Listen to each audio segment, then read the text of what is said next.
Variação linguística do sul do Brasil.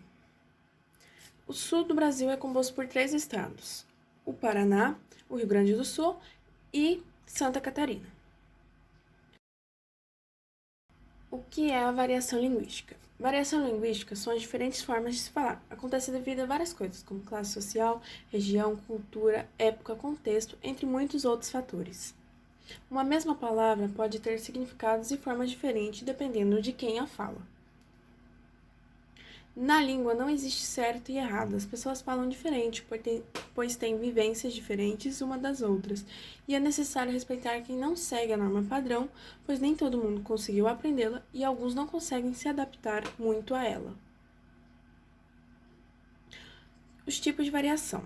Variação histórica, mudanças ocorridas ao longo do tempo. Algumas expressões são deixadas de ser usadas ao mesmo tempo que novas expressões são criadas, com o passar dos anos, como, por exemplo, vossa mercê, que virou vós-me-ser, você, e atualmente informalmente usamos o se.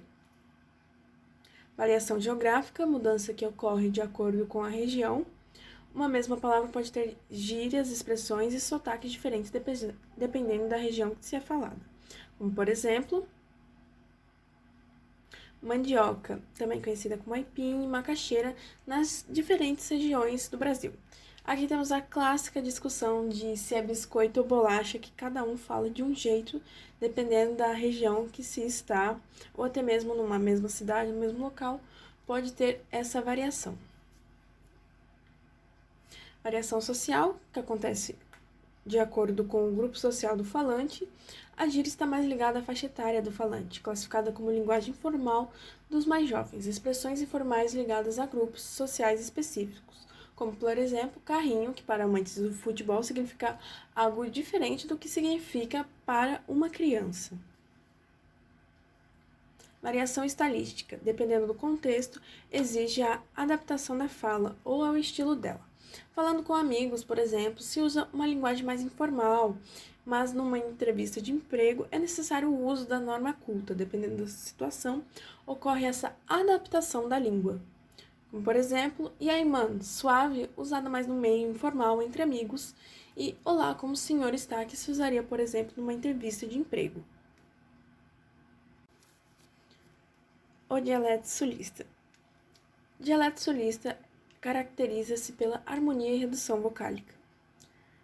Em alguns locais da região do sul, é marcado pela pronúncia das consoantes nasais que estão ao fim de uma sílaba. Pronuncia-se a vogal E no final das palavras no sul, enquanto a maior parte do Brasil pronuncia-se com E, como por exemplo a palavra bastante. Termina com E e nós falamos bastante. Já os sulistas falam bastante, com o E no final.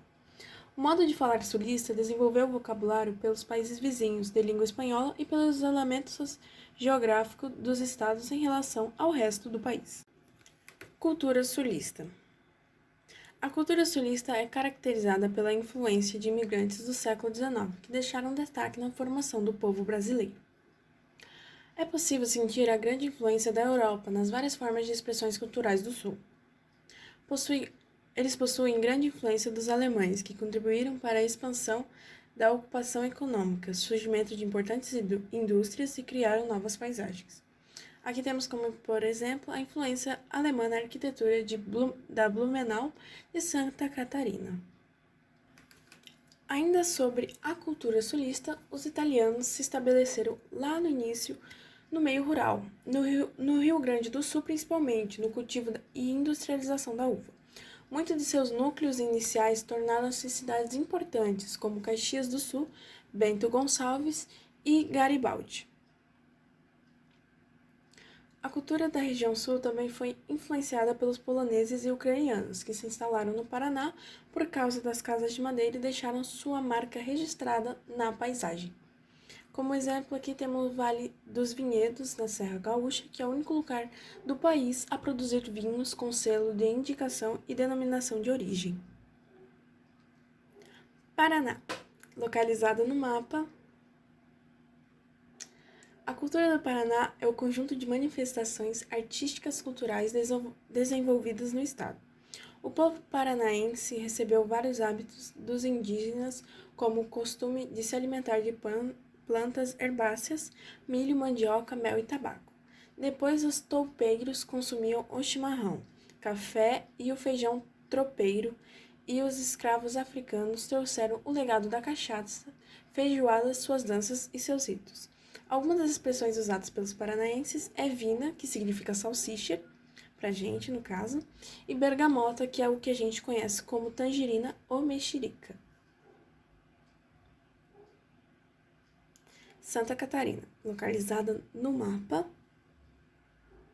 A cultura de Santa Catarina é a mistura de imigrantes alemães, italianos, açorianos, poloneses, ucranianos, holandeses, áustricos e japoneses, entre muitos outros. Alguns costumes são as festas folclóricas, músicas típicas como a marchinha e os grupos folclóricos. Gírias e expressões usadas pelos catarinenses. Mandarião, que significa malandro. Arrombasse, que significa arrasou. És bom pro fogo, que significa não vales nada. Rio Grande do Sul, localizado no mapa. A cultura gaúcha nasceu na fronteira entre a Argentina, Uruguai e o sul do Brasil. O gaúcho era mestiço de índio, português e espanhol, e também africano. Sua cultura foi influenciada pelos índios guaranis, charruas e pelos colonos. Alguns de seus costumes são tomar chimarrão em qualquer hora e lugar, o hino do estado na ponta da língua e também frequentar o centro de tradições gaúchas. As expressões que os gaúchos mais usam são tri, que significa muito ou bastante, e ba, que não tem um significado muito específico, mas serve para enfatizar alguma reação ou algum sentimento. Bom, e esse foi o trabalho nosso sobre variação linguística, o que é a variação linguística e como ela está presente no sul do nosso Brasil. Obrigada pela sua atenção.